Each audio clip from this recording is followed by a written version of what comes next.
He said I was too dumb for science, so I made sure he'd never work in it again. When my ex-boyfriend cheated on me with one of his students, he thought he'd get away with it. But he underestimated the quiet girl who remembered everything, and who knew exactly how to bury him without ever lifting a finger in malice. This is a story about academic betrayal, career-ending revenge, and the long, patient game of karma. If you've ever wished karma came with a fast-forward button, hit that like button, subscribe, and get ready. Because what you're about to hear is one of the most satisfying, scorched-earth revenge stories Reddit has ever told. I met Jake back in college in the 90s. I was working, he was a PhD student in animal sciences, and we were both moving to the same coast, 3,000 miles away from where we met. It felt like fate. He was smart, charming, had a quiet confidence. He lived with 2 roommates in a small rental house near his university, where he bred and sold exotic animals on the side. Money was tight, but we made it work. Taco dates, movie nights, and a lot of cheap fun. I became close with his roommates and even his family. His 2 sisters? They felt like my own. He was also a teaching assistant, and I quickly found myself welcomed by people in his program. Faster than he did. I even became friends with his advisor's wife, Mary. She worked in the university's admin and was kind, sharp, and warm. We'd have lunch often. It was a dream. Until one night, he shattered it. We were laying in bed, post-intimacy, and out of nowhere, he told me I'd gained weight. Said it made it harder for him to find me attractive. Not one word about health. Just his lack of attraction. I sat up, calm but burning inside. I said, well, maybe if you offered better food than crackers and cheese when I visit, I wouldn't be eating junk. He blinked, unsure how to respond. So what's your solution? I asked. I think you should lose weight.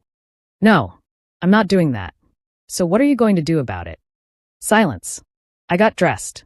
Slept beside him in silence. Drove home the next morning. But I stayed. We continued dating. Until 3 months later, he called and broke up with me. After nearly 3 years together, he said the reason was, I didn't know enough about science. He couldn't stand having to use common names for animals when talking to me. Said I couldn't keep up. I called BS and pushed for the real reason. He cracked. He had been cheating with one of his 19-year-old undergrad students. Her name was Meg. He was 26. She was in his class. And yes, I'd met her before. One time, she spilled food on her pants at a barbecue, and he asked if I could lend her some sweats. I couldn't, because I was a size 8, and she was around a size 18. Nothing wrong with that, except the same man shamed me for gaining weight, when he clearly liked Kavya women. His body shaming wasn't concern. It was cowardice. He was trying to make me break up with him to avoid accountability. I snapped. My rage turned to a cold clarity. I emailed his roommates to thank them for their kindness over the years, and to let them know Jake and I had broken up. They admitted they knew about Meg. In fact, they'd threatened to tell me if Jake didn't. That's when everything began to change. George, one of the roommates, and a genuinely good guy, offered to help me get my stuff from the house. He invited me up for the weekend. Drinks, fun, closure. I said yes, but I came with a plan. While Jake was gone, I took photos of everything. His animal setup, the breeding conditions, and critically, 2 animals that were illegal in the state. One was an endangered species he was supposed to have permits for. He didn't. That night, George and I went out. We made sure Jake and Meg saw me stumbling back into the house in a short dress, laughing with George, who carried me like a drunk princess. We made enough noise in his room for them to hear. Petty. Maybe. Satisfying? Absolutely. But the real revenge was still to come. I got my film developed. Then I called the state wildlife authorities. Sent them every photo. Described every violation. Jake thought he was invincible. But I knew his setup was illegal and unethical, and he was careless. Meanwhile, George and the other roommate filed official complaints to the university. Jake was sleeping with a student and giving her special treatment. Word spread fast. The program wasn't that big. And when students found out their TA was dating one of them, it got ugly. I also sent Jake's own words from his breakup email to Mary, his advisor's wife. She was livid. She told her husband, Jake's direct supervisor. The investigation started immediately. Then the hammer dropped. Weeks later, George called me. Wildlife officials had raided the house. Meg was present and clueless. She told them the animals were Jake's and that she thought everything was legal. Oops. Because the illegal animals were visible from the outside, The officials had probable cause. George let them in. They got a warrant and took everything. All of Jake's expensive breeding stock gone. He wasn't charged with jail time since the animals were in decent health, but the fine was $15,000. The endangered ones were sent to a nature center. I'd visit them from time to time, smiling. Oh, and the federal grant Jake had just received? From the EPA? I reported him. Told them someone under investigation for wildlife violations shouldn't be handling grant-funded research. He lost the grant. Had to repay $30,000. He'd never qualify for a federal grant again.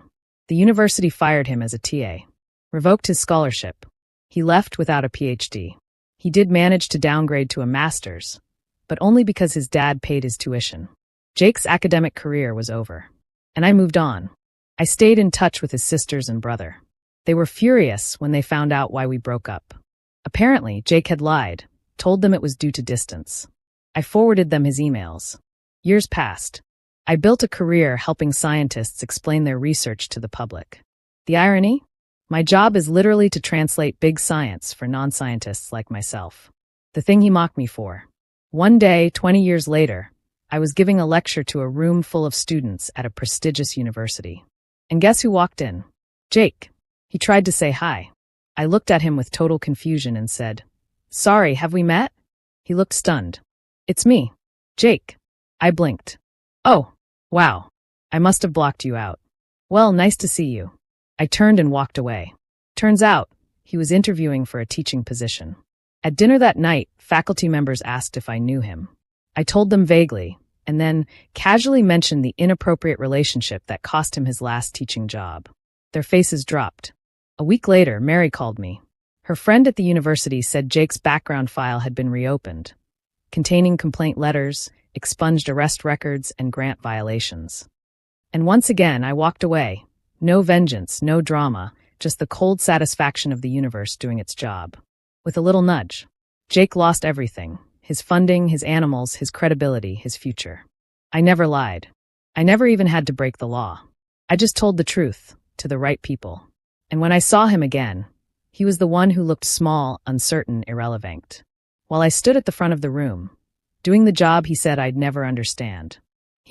And don't forget to subscribe for more true stories of justice served, Reddit style.